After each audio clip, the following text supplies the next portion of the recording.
আমি একটা ছবি ছেড়েছিলাম এই সরিষা বাটা ভর্তার। অনেক বন্ধুদের প্রশ্ন ছিল, "এটা কি? এটা কেমনে হলো? কিভাবে করলেন? কি বুঝতে পারছি না।" লিখেছিলাম কমেন্টের উত্তরে যে, "ভাই এটা সরিষা ভর্তা।" এই নতুন, নতুন ঠান্ডা বা শীত পড়তেছে, গলা ভেঙে যাচ্ছে, ঠান্ডা লাগতেছে, সর্দি হচ্ছে বা মাথায় ব্যথা করতেছে, এরকম ভর্তা করে খেলে এগুলো সবই সেরে যায়, ওষুধ লাগে না। আজকে আপনাদেরকে পূর্ণ রেসিপি দিতেছি। দেখুন, কয়েকটা শুকনো মরিচ আমি কড়াইতে নিয়ে একটু পোড়া, পোড়া করে ভেজে নিচ্ছি।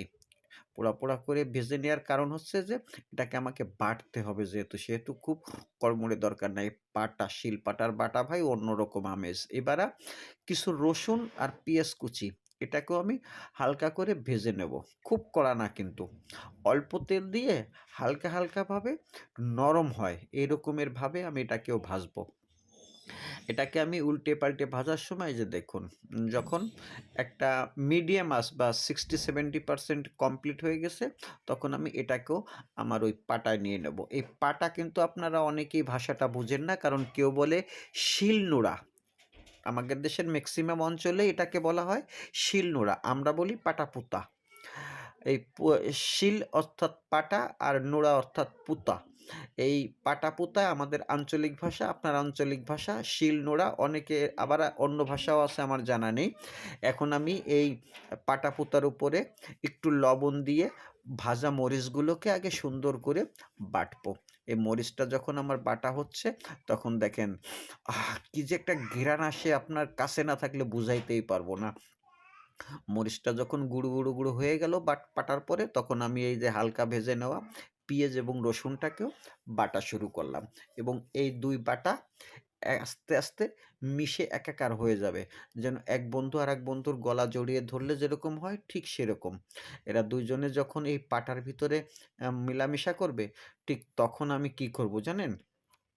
ওই যে বলছি না সরিষা ভর্তা, এটা হলো সরিষা ভর্তার মেকআপ বক্স। বুঝতে পারছেন? এগুলো মেকআপ করতেছি।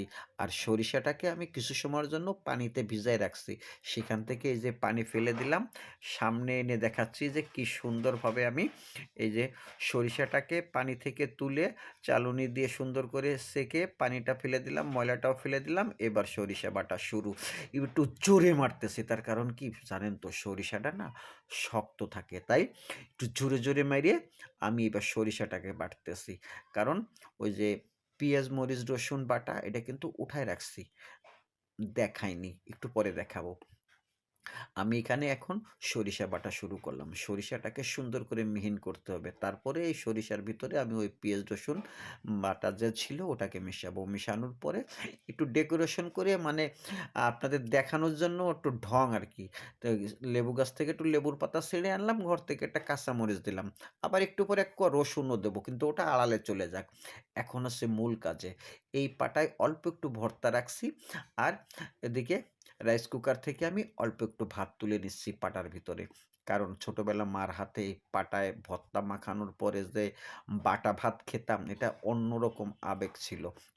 আজ বহুদিন পরে যেহেতু নিজে ভর্তা বাটলাম, তাই চিন্তা করলাম সে আবেগটাকে আবারও জাগ্রত করি। তাই পাটায় একটু ভর্তার ভিতরে ভাত বাটলাম অল্প করে। এটা আমি খাবো, বাচ্চাদের মুখেও দেবো। তারাও বুঝতে পারবে যে হ্যাঁ, এরকম বোধহয় দাদুর কাছ থেকে খেয়ে, খেয়ে আমার আব্বু শিখছে। তাই আমাদেরকেও খাওয়াচ্ছে। আপনি আপনার পরিবারের সাথে যদি ফ্রি থাকেন, ফ্র্যাঙ্কলি থাকেন, বন্ধু-বান্ধবের মতো আচরণ করতে পারেন, তাহলে কিন্তু এটা আপনার দ্বারাও সম্ভব। এখন বিষয়টা হচ্ছে যে সবার সব জিনিস পছন্দ না। আবার অনেকে আছে যে পরিশ্রম করতে চায় না। কি আ আধুনিক সমাজ সবকিছুই কিনতে পাওয়া যায়।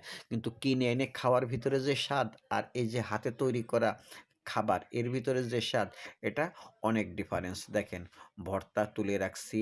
আমি ভাত মাখায় পাটায় এই যে মুখে নিয়ে খাচ্ছি এবং আপনাদের দেখাচ্ছি। যদি ভালো লাগে আমাকে একটা ধন্যবাদ দেবেন। ভালো না লাগলে কোনটা ভুল করেছি সেটা আমাকে লিখে জানাবেন। আমি পরবর্তী ভিডিওতে চেষ্টা করব আপনাদের থেকে কিছু শিখে নিয়ে আমার ভুলটাকে শোধরানোর এবং সুন্দর একটা ভিডিও তৈরি করার। অতএব আজ এ পর্যন্তই। বিদায়।